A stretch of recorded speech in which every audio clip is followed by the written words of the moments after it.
इमाम हुसैन ने ये नहीं कहा मैं हुसैन रसूलुल्लाह का नवासा यजीद की बैत करूंगा फासिक व फाजिर की, ये नहीं कहा आपने।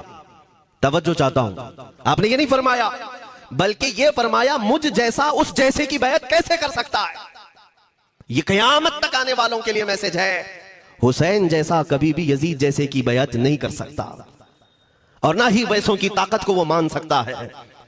और अल्हम्दुलिल्लाह हमारी माओ ने बचपन से हमें हुसैन को ही सुनाया है, यजीद को नहीं। इसलिए आज अगर किसी तख्त पर यजीद बैठा हो तो हमें डर नहीं लगता इस बात का कि वो गर्दन उड़ा देगा, हमें इस बात का खौफ नहीं लगता कि फांसी पर चढ़ा देगा। हमें इस बात का यकीन है कि अगर हमारे टुकड़े भी हो जाएंगे तो इंशाअल्लाह हमारी रूहें करबला जरूर पहुंचेंगी। इमाम हुसैन के साथ क़यामत के दिन उठाए जाएंगे, हक बात करते हुए अगर दुनिया से जाएं। अजीज़ान गिरामी वक़ार, मैं तारीख की चंद झलकियां आपके सामने रखूंगा। मुझे हुक्म भी हुआ है, बहुत जल्दी वक्त खत्म हो जाएगा, समेटना है। मैं चंद मिसालें आपके सामने रखता हूं। ताकत किसे कहते हैं, कुव्वत किसे कहते हैं। जिम में जाकर बॉडी बनाने वाला ताकतवर है, काजू बादाम खाने वाला ताकतवर है, मुक्के मारने वाला ताकतवर है। कौन है ताकतवर? ताकत किसे कहते हैं? मेरे अजीजों, असल ताकत तो यह है कि तुम इस्तेमाल अपने हाथ पैर कुछ भी ना करो, लेकिन खलबली दूसरों में मची रहे। यह असल ताकत है, ये रब ताला की तरफ से दी हुई होती है इनाम में। वरना आप सोच सकते हैं कि हुसैन आजम के साथ जो लोग आए थे वो कुल काफिला कितना था। अलग अलग रिवायतें, इमाम हुसैन के साथ 135 लोग थे, बाज रिवायात में है 96 थे, 96 लोग थे, बाज रिवायत में 82 थे। शहीद होने वालों की तादाद 72 है। लेकिन इस बात पर अक्सर उलमा मुहद्दिसीन का ख्याल है कि 82 लोग थे, 82 लोग थे। 82 के मुकाबले में कितने लोगों को आना चाहिए रास्ता रोकने के लिए? अगर किसी आम आदमी से भी पूछे तो डबल कर दो, ट्रिपल कर दो, 4 गुना ज्यादा कर दो। नहीं, 82 को रोकने के लिए पहले 1000 लोग आए, फिर वो 1000 के बाद 4000 प्लस आए, 5000 लोग सिर्फ 82 लोगों को रोकने के लिए आए रास्ता। फिर ये लोग 4 दिन तक रास्ता रोकते ही रहे, 5000 लोग मिलकर। 10वीं मुहर्रम होने से पहले पहले फिर तकरीबन 16000 लोग आए, यानी तकरीबन पूरे टोटल मिलाकर 22000 के करीब, 21000 समथिंग कुछ। 22000 की फौज क्या माने रखती है किसको रोकने के लिए? 82 लोगों को। इसी से समझ में आता है असल ताकत किसे कहते हैं।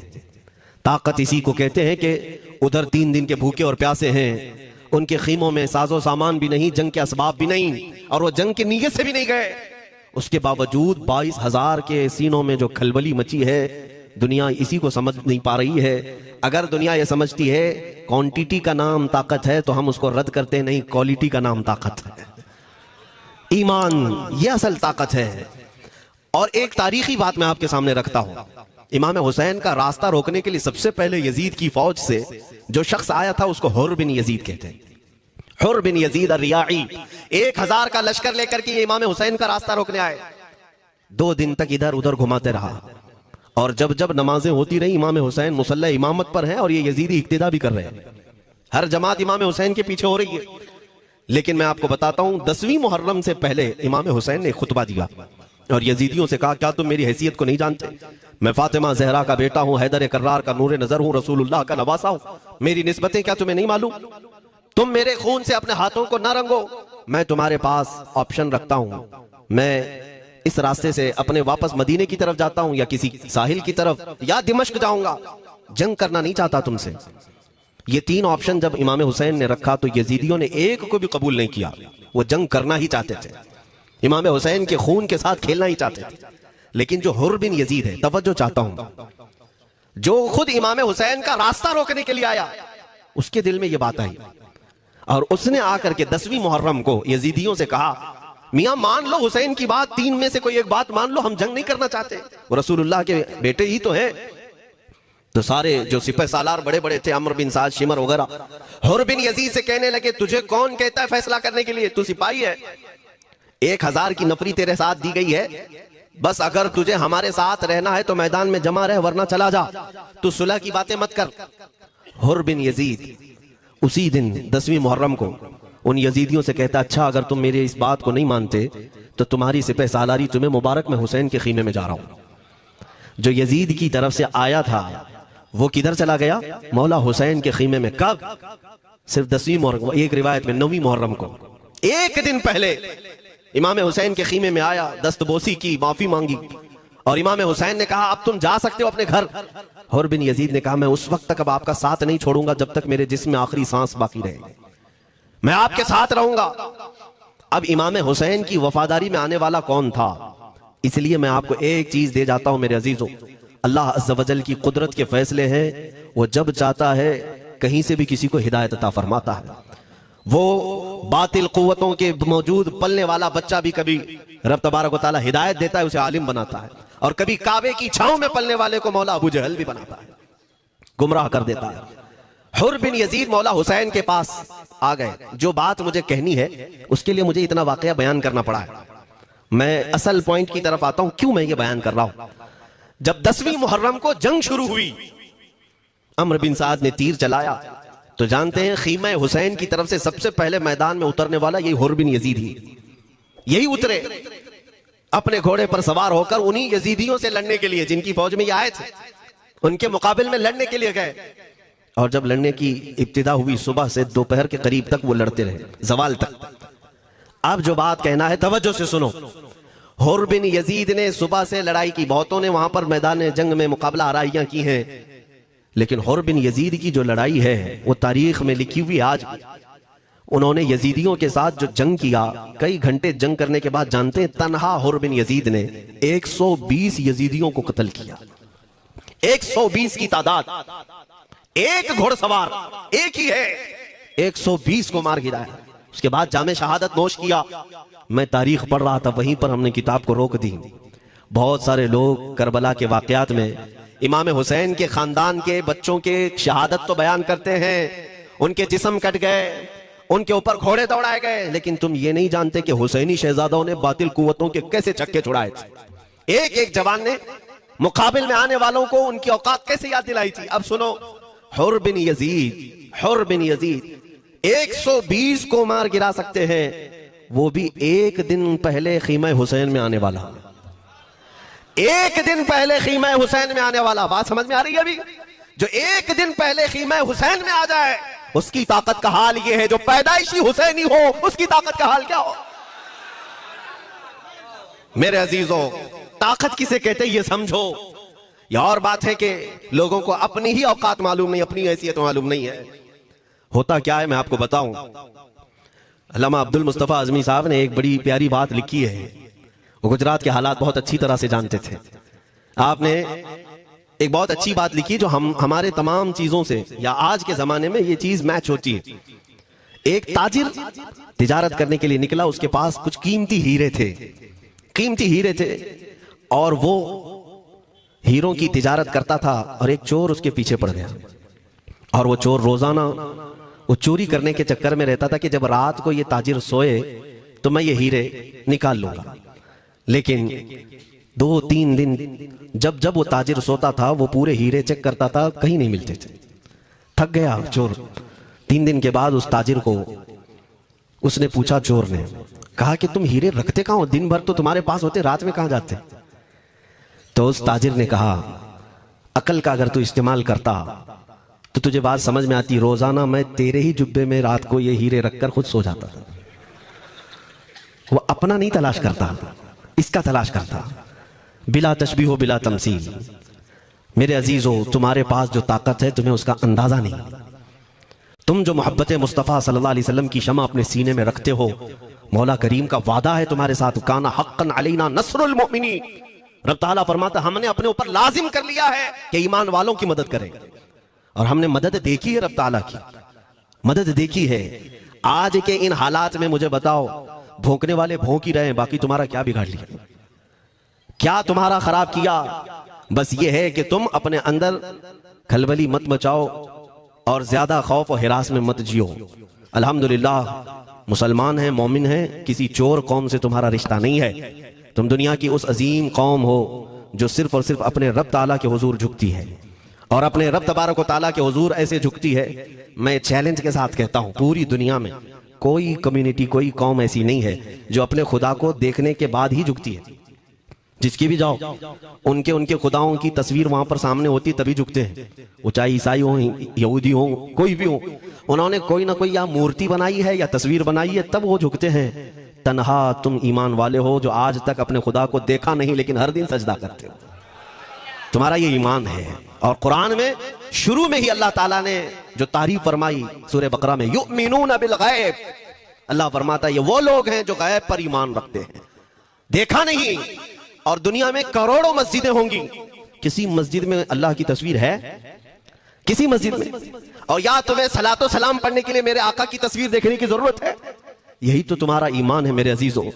मेरे आका को हमने दिल में बसा रखा है, और जब हुजूर पाक की याद आई बगैर तस्वीर देखे हम खड़े हो जाते हैं, और उनकी मोहब्बत वैसी होती है, हमें किसी तस्वीर और मूरत को देखने की जरूरत भी नहीं होती। तुम्हारी खुसूसियात बहुत हैं। अल्लाह रब्बुल इज्जत ने तुम्हारी पेशानियों को महफूज रखा है, किसी अहरे गैरे के सामने झुकने नहीं दिया। पेशानी मुकद्दस है तुम्हारी। हाँ, ये तो नहीं है कि तुम किसी दरख्त पर भी चले जाओ, पत्थर पर भी चले जाओ, चूहे पर भी झुक जाओ, सांप पर भी झुक जाओ, नहीं है। एक सहाबी हैं, ईमान लाने के बाद वो कहते हैं या रसूल अल्लाह सल्लल्लाहु अलैहि वसल्लम, दो वाकयात ऐसे हैं जो जमाने जहालत में हम करते थे। एक वाकया याद करता हूं तो रोना आता है, और एक वाकया याद करता हूं तो हंसी आती है। हुजूर ने फरमाया वो दोनों क्या है बताओ?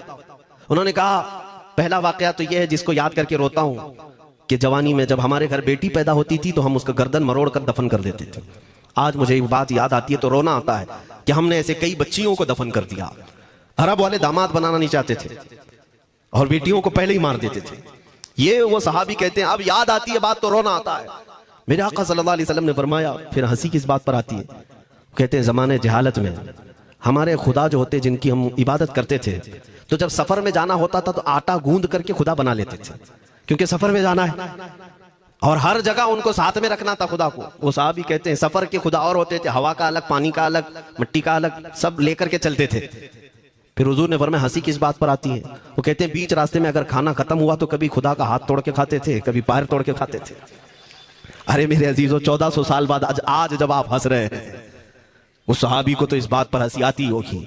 मैं ये बात सिर्फ इसलिए अर्ज कर रहा हूं कि शुक्र मनाओ अल्लाह रब्बुल इज्जत का कि तुम्हें रब तबारक व तआला ने उस कौम में पैदा किया है जिसका माथा सिर्फ वहदहू ला शरीक की बारगाह में झुकती है।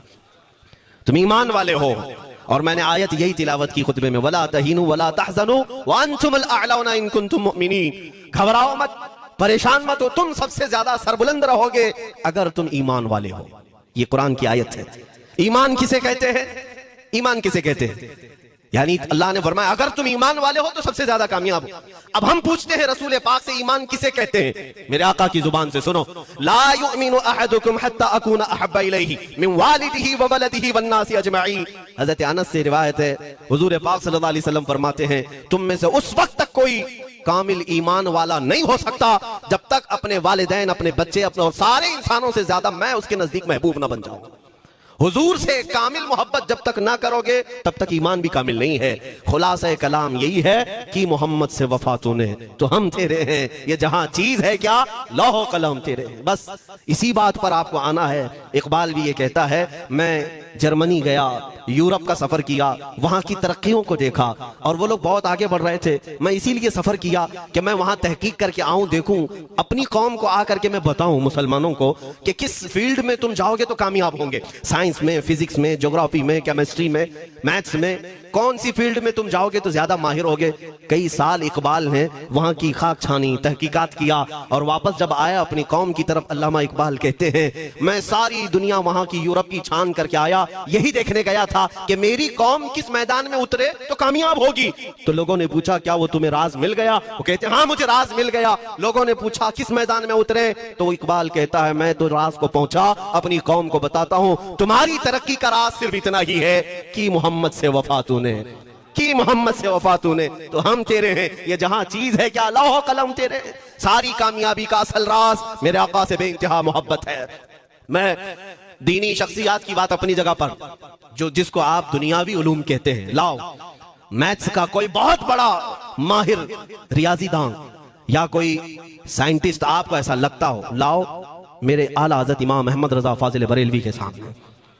जानते हैं आप उस आला हजरत फाजिल बरेलवी ने 55 उलूम पर अपनी तहकीकात लिख दी हैं।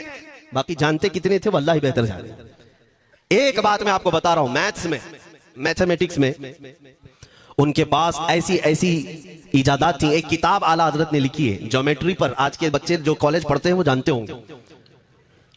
ज्योमेट्री की भी कई उसमें अक़साम लिखी गई हैं। और आला हज़रत ने एक किताब लिखी है कश्फुल इल्ला अन सिमतिल क़िबला, क़िबला पहचानने का इल्म।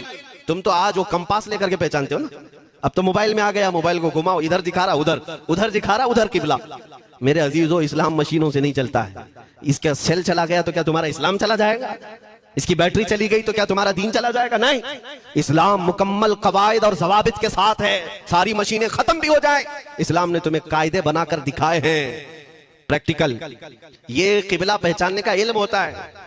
शहर का तूलुल बलद अर्जुल बलद देखना होता है, बहुत सारी उसमें चीजें, उसकी सतह समंदर से ऊंचाई कितनी है, फिर सितारों को देखा जाता है, फिर पहचाना जाता है क़िबला, उसको हिसाब में लगाया जाता है। आला हजरत ने ये जो किताब लिखी पूरे 1400 साल में है। आला हजरत की ये किताब जिसमें 10 कायदे खुद उन्होंने इजाद किए, उनसे पहले किसी ने नहीं लिखी, खुद उन्होंने इजाद किए।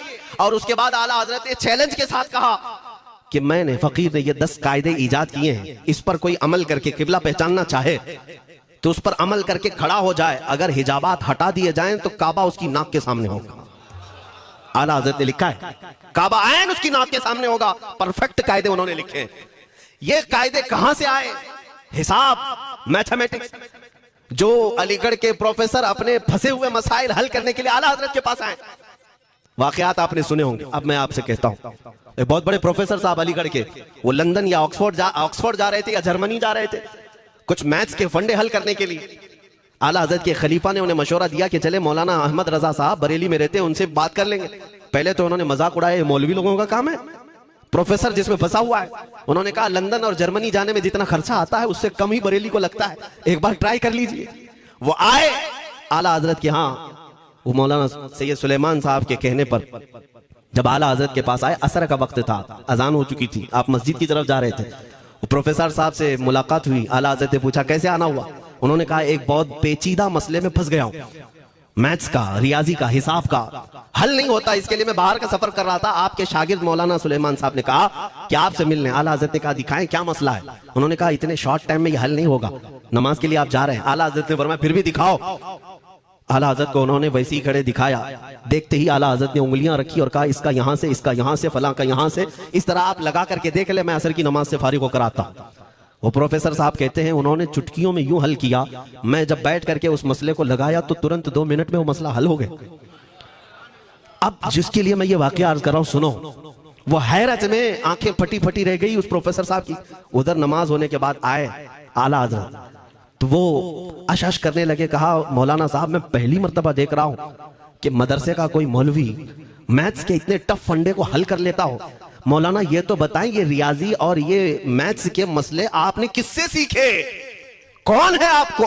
किस कॉलेज में, किस यूनिवर्सिटी से आपने सनद हासिल की है? यही मुझे कहना है मेरे से। अब आला हज़रत का जवाब सुनो। कहते हैं जनाब मैंने अपने वालिद से सिर्फ प्लस माइनस और मल्टीपल के मसले सीखे, जमा, नफी और ज़रब हमारे वालिद साहब ने बस इतना ही सिखाया। और उस वक्त बचपन में मुझे मंतिक, फलसफा, ये सब किताबें पढ़ने का शौक था। मैं हिसाब के, ज्योमेट्री की ये किताबें लेकर बैठा।